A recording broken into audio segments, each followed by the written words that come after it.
Bonjour les scientifiques en herbe et bienvenue aux vidéos d'Explorum. Aujourd'hui, nous allons faire une activité un peu artistique et un peu mathématique. Nous allons faire un agamographe. Un agamographe est une pièce d'art faite de deux tableaux différents qui sont visibles selon la position du spectateur. Cette technique de dessin vient du plasticien, qui veut dire quelqu'un qui fait des arts plastiques ou comme on dit plus souvent, un artiste, connu sous le nom de agame. C'est pour ça que cette technique s'appelle agamographe. Si on regarde d'un côté,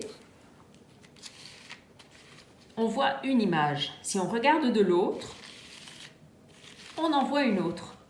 Si on le regarde de face, c'est souvent un méli-mélo de formes et de couleurs différentes. Pensez maintenant à ce que vous voudrez dessiner. Si vous voulez faire cette activité avec nous, vous aurez besoin du matériel suivant. 2 feuilles de papier blanc, une règle, une paire de ciseaux, un feutre noir et un crayon à papier, des feutres ou des crayons de couleur, un bâton de colle et finalement votre imagination. Maintenant que le matériel est prêt, on va vous montrer comment faire l'activité. Tout d'abord, on va préparer les gabarits pour notre agamographe. Comme vous voyez, sur la feuille, il y a 2 rectangles de 12 x 13 cm, divisés chacun en 13 parts égales, identifiées par des chiffres ou des lettres. Sur l'autre feuille, il y a un rectangle divisé en 26 parties égales de 12 x 26 cm. Maintenant, on fait le nôtre. On va tracer des lignes, mais attention, il faut qu'elles soient bien droites et parfaitement parallèles ou perpendiculaires. Je n'insisterai pas assez sur ce point.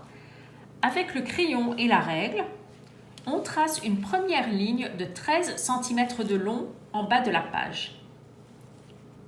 Ensuite, on mesure et note des petits traits à 1 cm d'écart tout le long de cette ligne. On trace ensuite les lignes de la largeur du rectangle perpendiculaires à la première ligne qu'on a tracée. Elles feront 12 cm chacune. Ensuite, on ferme notre rectangle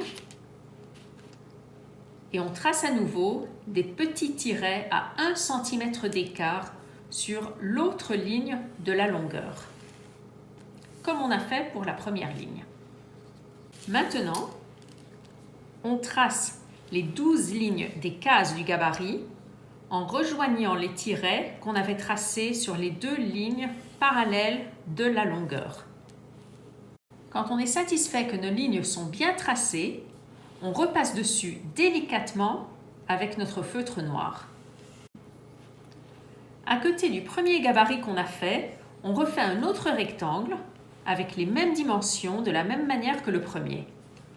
Le rectangle extérieur d'abord, avec les petits tirets sur les lignes de la longueur. Ensuite, les lignes intérieures du gabarit, d'abord au crayon et ensuite au feutre noir. Vous vous souvenez, dans le gabarit qu'on vous a montré au début, on avait identifié nos cases. Nous allons donc tracer une ligne pour faire des petits carrés à 1 cm du bas de chaque modèle pour faire 13 petites cases. On identifie chaque case avec les lettres A, B, C, D, etc. jusqu'à M dans un des gabarits et de 1 à 13 dans l'autre. Vous pensez en avoir fini avec les mesures, mais non! On prend la deuxième feuille et on recommence. On trace notre troisième rectangle. On commence avec une longue ligne de 26 cm cette fois-ci. On ajoute nos petits tirets le long de la ligne à 1 cm les uns des autres. On trace nos lignes de largeur perpendiculaires à la ligne de la longueur. Ensuite, on ferme notre rectangle. Encore une fois, on trace nos tirets à 1 cm les uns des autres sur la deuxième ligne de la longueur et on les rejoint pour faire des cases. On obtient donc un rectangle de 12 x 26 cm divisé en 26 bandes de 1 cm chaque. Ce n'est pas la peine de retracer ce modèle au feutre noir. Vous verrez pourquoi tout à l'heure. Comme avec les deux premiers gabarits, on trace notre ligne du bas pour ajouter les identifications, c'est-à-dire les lettres et les chiffres. Mais attention, cette fois-ci, on va mettre les lettres et les chiffres en alternance. A, 1, B, 2, C, 3, D, 4, etc. jusqu'à M et 13. Bravo, vous avez fini avec la portion géométrie de l'activité. Maintenant, on passe à la section créative et artistique de l'agamographe. J'espère que vous avez pensé quoi dessiner pour votre agamographe. Sur un des gabarits avec les deux rectangles, nous allons dessiner un fond de mer avec des éléments de la faune, c'est-à-dire des animaux, et de la flore, c'est-à-dire des plantes marines. On ne dessine rien dans les cases d'identification. Quand on pense à la mer, on pense tout de suite à des poissons. Alors on va commencer par dessiner des poissons de tailles différentes et de couleurs différentes. On laisse aller notre imagination, on dessine des petits poissons, des grands, des moyens, des ronds, des longs, des rouges, des verts, des bleus. Si vous avez choisi de faire un autre dessin, c'est très bien aussi. Mais qu'est-ce qu'il y a d'autre dans la mer? Bien sûr, il y a des algues, des méduses, des étoiles de mer dans le fond. Alors, on ajoute des algues, des méduses et une étoile de mer dans le fond. Maintenant, il est temps de colorier l'eau en bleu pâle en laissant un petit fond pour le sable qu'on coloriera en beige. On colorie autour de nos dessins de poissons et d'algues qu'on a fait, mais pas au-dessus. Il faut s'appliquer. Mais pourquoi est-ce qu'on colorie la mer en bleu? Pourquoi la mer est-elle bleue? La mer, c'est de l'eau salée et l'eau est transparente. Alors pourquoi est-ce qu'on la voit bleue? C'est simplement une question d'optique. C'est parce que l'eau absorbe les ondes de couleur jaune, orange et rouge beaucoup plus que le bleu. En fait, elle diffuse le bleu, c'est-à-dire qu'elle renvoie le bleu. Alors, on voit la mer bleue. Voici votre minute de science avec Explorum. Super, notre mer est bleue et on a même un petit banc de sable beige. Dans l'autre petit rectangle, on va faire un dessin avec des formes et des couleurs très différentes. Nous allons faire un ciel étoilé sur un fond bleu nuit. Comme avec le dessin de la mer, on dessine d'abord les étoiles, plein d'étoiles, avec un feutre doré ou jaune vif. On va ajouter une lune argentée, ça sera joli.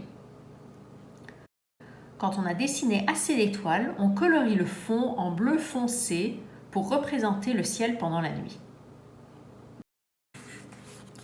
Maintenant, on passe à l'étape suivante, le découpage et le collage. En faisant très attention de couper des lignes droites, on coupe les bandelettes de nos deux dessins avec les lettres et les chiffres identifiantes. On coupe le long des lignes en feutre noir qu'on avait tracées pour le gabarit. Et on coupe très droit, je l'ai déjà dit. Je vous conseille d'être systématique et de mettre chaque bandelette de côté pour ne pas les perdre. C'est là où vous comprenez pourquoi on a identifié les cases. On colle la bandelette A sur l'espace A du grand cadre, la bandelette 1 sur la case 1. On continue avec la bande B qu'on colle sur la case B, bande 2 sur la case 2, et ainsi de suite, C, 3, D, 4, jusqu'à ce qu'on ait collé toutes les bandelettes bien droites et sans les chevaucher sur tout le rectangle. Vous voyez aussi maintenant pourquoi on n'avait pas besoin de tracer notre grand rectangle au feutre noir. On le couvre avec les bandelettes des dessins. Maintenant qu'on a fini de tout coller, on passe à nouveau au découpage. Cette fois-ci, on coupe le grand rectangle en un seul morceau et on n'a pas besoin de garder les identifiants, rien que les dessins. Finalement, on plie la gamographe en accordéon. Attention que le premier pli soit vers l'extérieur. Souvenez-vous que le dessin doit être visible du côté. On plie encore et encore, très droit le long des bandes de chacun des dessins. Et tada! On a fini notre agamographe. D'un côté, nous avons un ciel étoilé et de l'autre, la faune et la flore marine. J'espère que cette activité Explorum vous a plu. Si vous avez des questions, n'hésitez pas à nous contacter à travers notre site www.explorum.ca. Suivez-nous sur Facebook à explorum.ca ou sur Instagram à explorum_fr. Et envoyez-nous des photos de vos activités. Bonne journée!